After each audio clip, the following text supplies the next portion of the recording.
$100,000 used to mean financial success.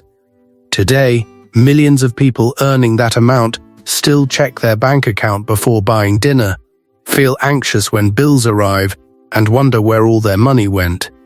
So here's the uncomfortable question. If six figures isn't making people feel wealthy, is the problem really income, or is it something much deeper? Why people earning $100,000 still feel broke? $100,000 used to mean something very different. For decades, it represented a level of income that most people associated with financial comfort, stability, and even a certain degree of success. It was the number that appeared in career goals, family conversations, and retirement dreams. If someone told you they earned six figures, you probably imagined a person who had their finances under control, lived comfortably, and rarely worried about money. Yet something strange has happened over the past 20 years. Today, millions of people earning $100,000 a year still feel financially stressed. They are not struggling in the traditional sense. They are paying their bills. They have jobs. They may even own a home. But despite doing everything they were told would lead to financial security, they constantly feel like they are falling behind. They worry about unexpected expenses.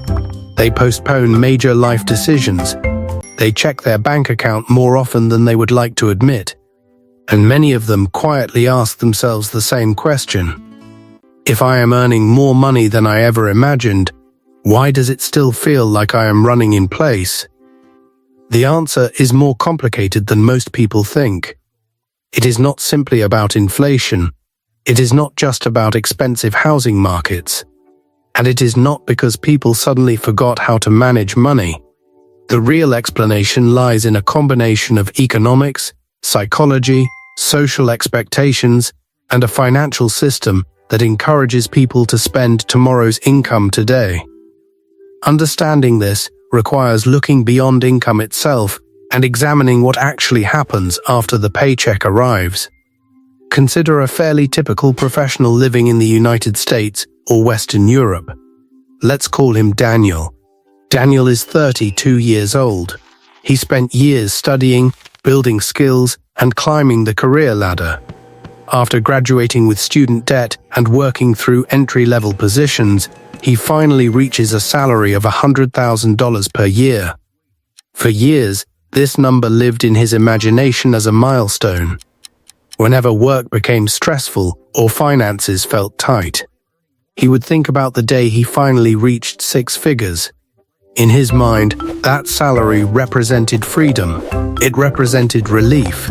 It represented the moment when money would stop being a source of stress. Then the promotion comes, the salary increases, and for a brief period, everything feels exciting. Friends congratulate him. Family members are proud. His bank account begins receiving larger deposits. But after a few months, the excitement starts to fade. Daily life returns to normal. The bills keep arriving. The rent still needs to be paid, the credit card balance still exists, and slowly, Daniel notices something unsettling. Despite earning more money than ever before, he does not feel significantly wealthier. He feels slightly more comfortable, perhaps, but not financially free. The feeling he expected never fully arrives. This experience is so common that it has become almost normal. Yet few people stop to analyze why it happens. Part of the answer begins with a simple misunderstanding about income. When people hear a salary of $100,000, they often imagine that the full amount is available to spend. In reality, very few workers ever see that entire figure. Taxes immediately reduce the number. Depending on location, healthcare contributions, retirement deductions, and social insurance payments, a six-figure salary can shrink significantly before it reaches a bank account. In many parts of the United States, someone earning $100,000 may take home approximately $70 to $75, $000 after deductions. In parts of Europe, The final amount can vary considerably, but the principle remains the same. The headline salary and the actual spending power are not identical. Suddenly, that impressive six-figure income becomes closer to $6,000 per month in spendable money. That is still a substantial amount, but it is very different from what many people imagine when they first hear the number. Now add housing costs. In many major cities, rent or mortgage payments can easily consume $2,000 to $3,000 per month. Add utilities, internet services, insurance, transportation, groceries, and other necessities, and a large portion of monthly income disappears before discretionary spending even begins. What remains is often far less than expected. The reality is that earning $100,000 feels very different when the actual amount available for lifestyle choices is much smaller than the original salary suggests. Yet even this does not fully explain why so many high earners feel financially stretched. The deeper explanation involves a phenomenon known as lifestyle inflation. Lifestyle inflation occurs when spending rises alongside income. Most people assume that earning more money automatically leads to greater financial security. What often happens instead is that higher earnings create higher expectations. When Daniel earned $50,000, he rented a smaller apartment, drove an older vehicle, and rarely thought about premium services. As his income increased, his lifestyle gradually expanded. He moved into a nicer neighborhood because it seemed reasonable. He upgraded his vehicle because he could now afford the monthly payment. He began taking more expensive vacations because his peers were doing the same. None of these decisions appeared irresponsible. In fact, each one seemed perfectly justified. After all, wasn't the purpose of earning more money to improve quality of life? The problem is that lifestyle inflation rarely arrives as one dramatic change. It arrives through dozens of small decisions that appear harmless individually. A slightly nicer apartment, a slightly newer car, more frequent dining out, additional subscriptions, better furniture, more travel, premium memberships. Each upgrade feels manageable on its own, but together they consume the financial breathing room that higher income was supposed to create. Eventually, people discover that their expenses have risen almost as quickly as their earnings. The result is a strange paradox.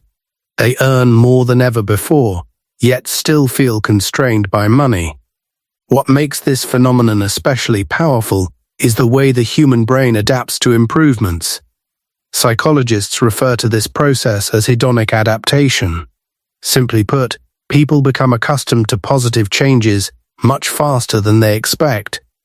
The apartment that felt luxurious 6 months ago eventually becomes ordinary. The new vehicle loses its excitement. The upgraded lifestyle becomes the new baseline. Once something becomes normal, it no longer feels like a reward.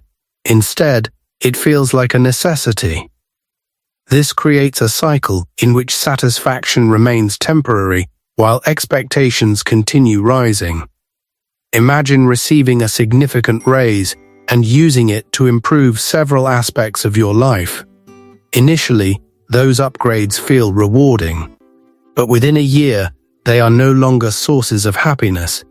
They are simply part of everyday life. At that point, another raise becomes necessary to create the same feeling of progress. The cycle repeats itself indefinitely. This helps explain why income alone often fails to produce lasting financial satisfaction. People are not evaluating their circumstances against their past lives. They are evaluating them against their current expectations. And expectations have a remarkable ability to expand alongside income. As a result, financial comfort becomes a moving target that always seems slightly out of reach. The person who once believed that $100,000 would solve their money worries now begins imagining that true security starts at $150,000. Later, that number becomes $200,000. The destination keeps moving because the underlying psychological process remains unchanged. The next layer of this story involves something that has quietly transformed the financial lives of millions of people over the last few decades: the normalization of monthly payments. In previous generations, many purchases were delayed until enough money had been saved. Today, the opposite is often true. Instead of asking whether they can afford the full cost of something, people are encouraged to ask whether they can afford the monthly payment. At first glance, this may seem like a small difference in wording, but it fundamentally changes the way financial decisions are made. Let's return to Daniel. After receiving his promotion, he decides it might be time for a newer vehicle. The car he currently drives works perfectly well, but many of his colleagues drive newer models. He spends time online comparing options and eventually finds a vehicle he likes. The total price is $42,000. That number feels uncomfortable. However, the dealership immediately shifts the conversation away from the total cost and toward the monthly payment. Suddenly, instead of thinking about $42,000, Daniel is thinking about $620 per month. The number feels manageable. After all, he just received a raise. He signs the paperwork. For a few weeks, he enjoys the excitement of driving something new. The vehicle smells new. It feels rewarding. Friends compliment him.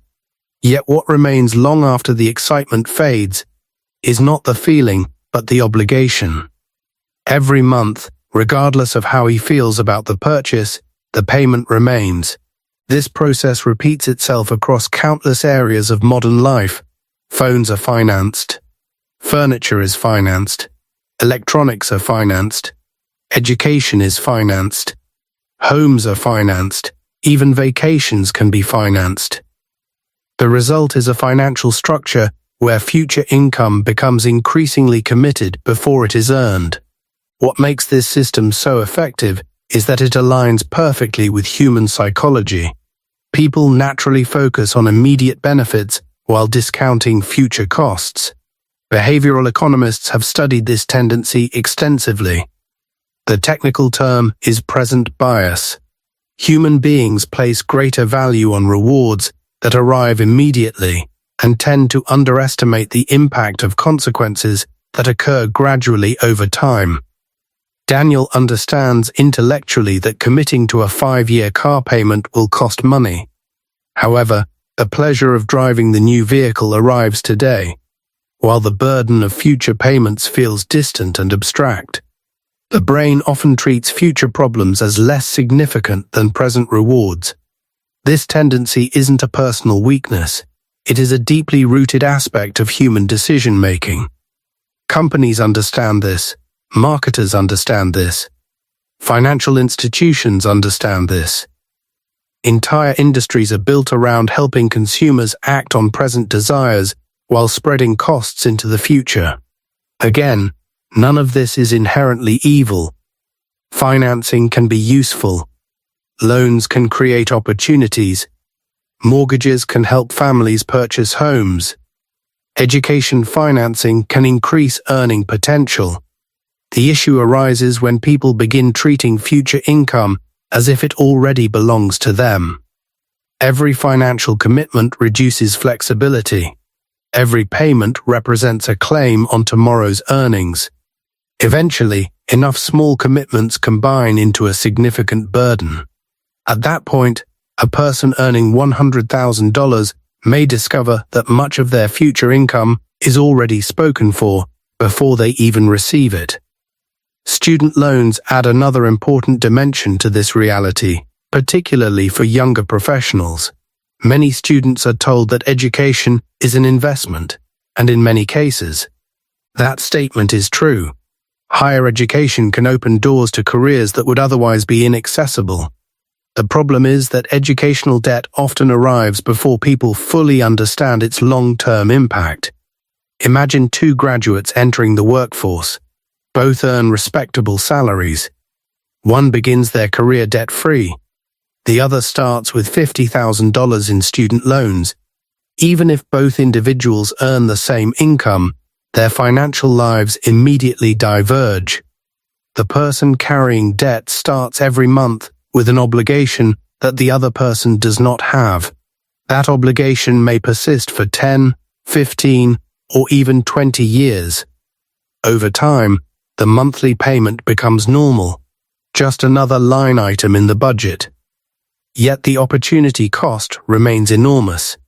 Every dollar directed toward debt repayment is a dollar that cannot be invested, saved, or used to create future flexibility. This is one reason why many young professionals feel financially behind despite earning good incomes. Their salaries may appear strong on paper, but significant portions are already allocated to obligations accumulated years earlier. The situation becomes even more challenging when student loans combine with car payments, housing expenses, and consumer debt. Each obligation may seem manageable independently. Together, they create a system in which large amounts of income are consumed before discretionary spending even begins. Credit cards introduce another layer of complexity.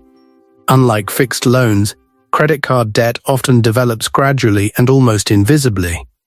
Few people wake up one morning and decide to accumulate thousands of dollars of debt. Instead, balances build through small transactions spread over months or years. A dinner here, a weekend trip there, a few unexpected expenses, perhaps a holiday season that costs more than expected. Individually, none of these purchases feel life-changing. Yet credit cards have a unique ability to separate the pleasure of consumption from the pain of payment. When cash leaves your wallet, the transaction feels immediate. When a credit card is used, the financial consequence is delayed. This delay reduces the emotional resistance associated with spending. Research consistently shows that people tend to spend more when using credit compared to cash, because the psychological experience is different. Daniel may fully intend to pay off his balance each month, but life rarely unfolds perfectly. An unexpected expense appears. A repair bill arrives. Travel costs increase. Gradually, a balance remains. Interest begins accumulating. Before long, a portion of future income is dedicated not to purchases themselves, but to paying for past consumption. This is one of the most overlooked reasons high earners feel financially constrained. Income may be healthy, but previous spending decisions continue demanding resources month after month. The result is a financial life that increasingly resembles a treadmill. Considerable effort is required simply to maintain the current position. Perhaps the most powerful force influencing modern financial behavior is not debt itself, but social comparison. Human beings are deeply social creatures. Throughout history, belonging to a group was essential for survival.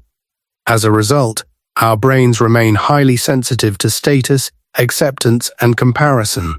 In today's world, social media has amplified this tendency dramatically.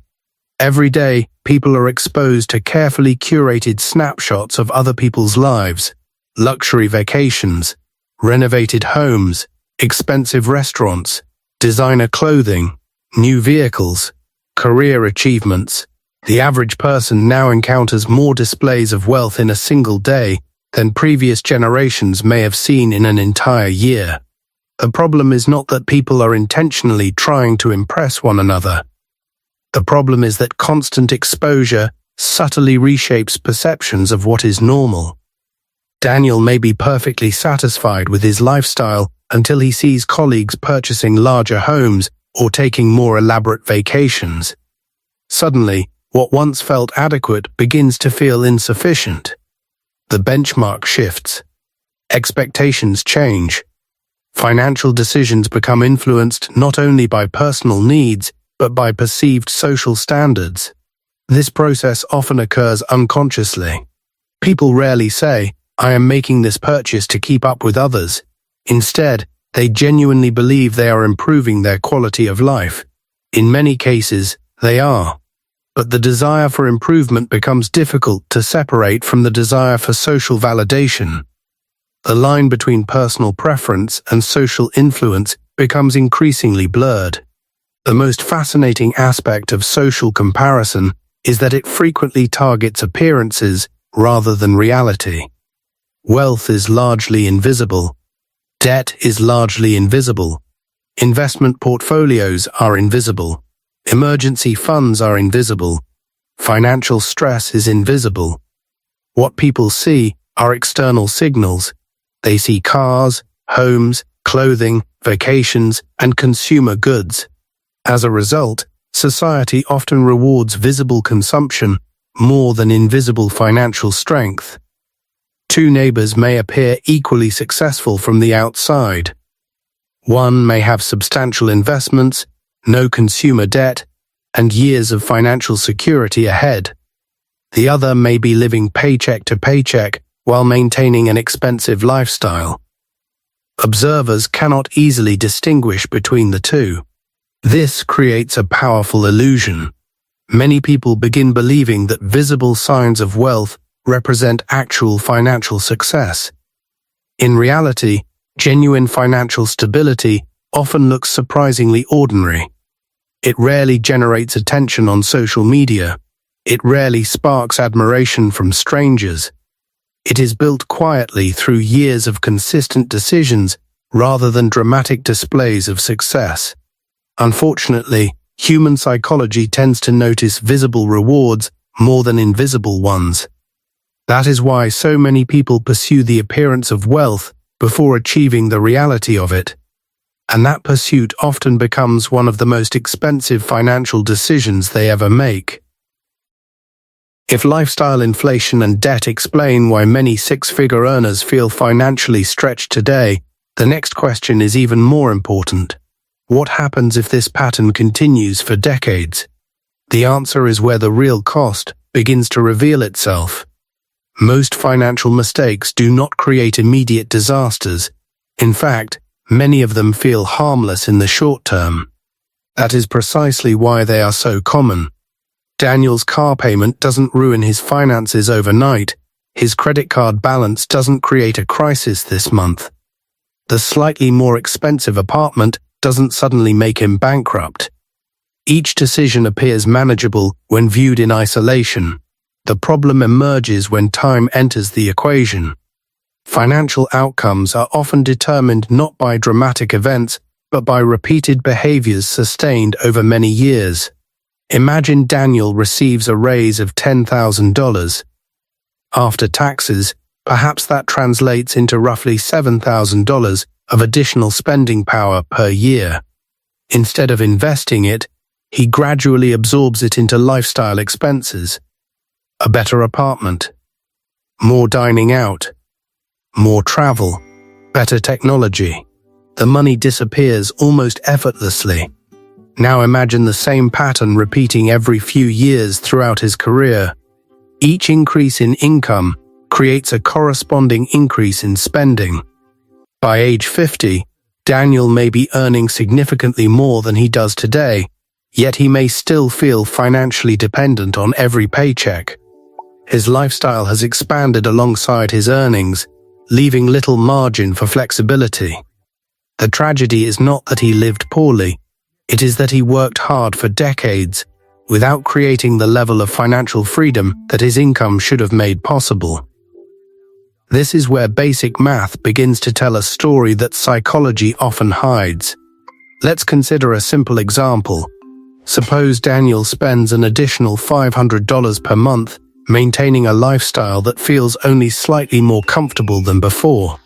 Perhaps it is a combination of a more expensive vehicle, additional subscriptions, higher dining expenses, and various conveniences. $500 per month may not seem particularly significant for someone earning $100,000 annually. Yet over the course of a year, that amount becomes $6,000. Over 10 years, it becomes $60,000 before considering any investment growth. Now imagine that same $500 had been invested instead. Assuming a reasonably diversified investment portfolio generating an average long-term return, the results become surprisingly large. Over 20 or 30 years, the difference can amount to hundreds of thousands of dollars. This is one of the most difficult concepts for people to appreciate because the cost is invisible. When Daniel spends the money, he sees what he receives.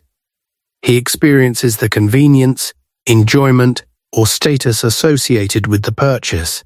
What he does not see is the future value that money could have created if left untouched. Human beings naturally focus on visible outcomes and often ignore invisible alternatives. Yet opportunity cost is one of the most powerful forces in personal finance. Every dollar can only be used once. Spending it today means sacrificing whatever that dollar could have become tomorrow. The challenge becomes even more significant when we consider the effect of compounding. Compounding is often described as a financial superpower, but its true nature is less exciting and far more patient. Most people expect progress to be visible immediately. Compounding rarely works that way. For years, the results may appear insignificant. An investment account grows slowly. The balances increase, but not dramatically. The temptation to spend becomes stronger because the rewards of savings seem distant and unimpressive. Then something interesting happens. As time passes, growth begins generating additional growth. Returns begin producing their own returns. Progress accelerates. What looked insignificant for years suddenly becomes meaningful. This delayed payoff creates a psychological challenge because human beings prefer immediate feedback. Daniel can enjoy a luxury purchase today. He can touch it, drive it, wear it, or show it to others. An investment account growing quietly in the background offers none of those immediate rewards. Yet over decades, the investment often creates far more value. This is one reason financially successful people sometimes appear unusual to others. They are not necessarily smarter. They are simply more willing to accept delayed gratification in exchange for future flexibility. They understand that the most valuable financial rewards often arrive long after the initial decision has been made. Another reason many six-figure earners struggle to build wealth is that they confuse income with financial security. At first glance, this confusion seems understandable. Income is visible. It arrives regularly. It feels tangible. Wealth, on the other hand, is often abstract. It exists in investment accounts, retirement plans, home equity, and other assets that may not produce immediate lifestyle improvements. As a result, many people spend years focusing almost exclusively on increasing income. They pursue promotions, certifications, advanced degrees, and career opportunities. These efforts can absolutely be worthwhile. Higher income creates more possibilities. The problem occurs when income growth becomes the entire strategy. A person earning $200,000 and spending $190,000 annually may be less financially secure than someone earning $80,000 and spending $50,000. The difference lies not in income, but in the gap between earnings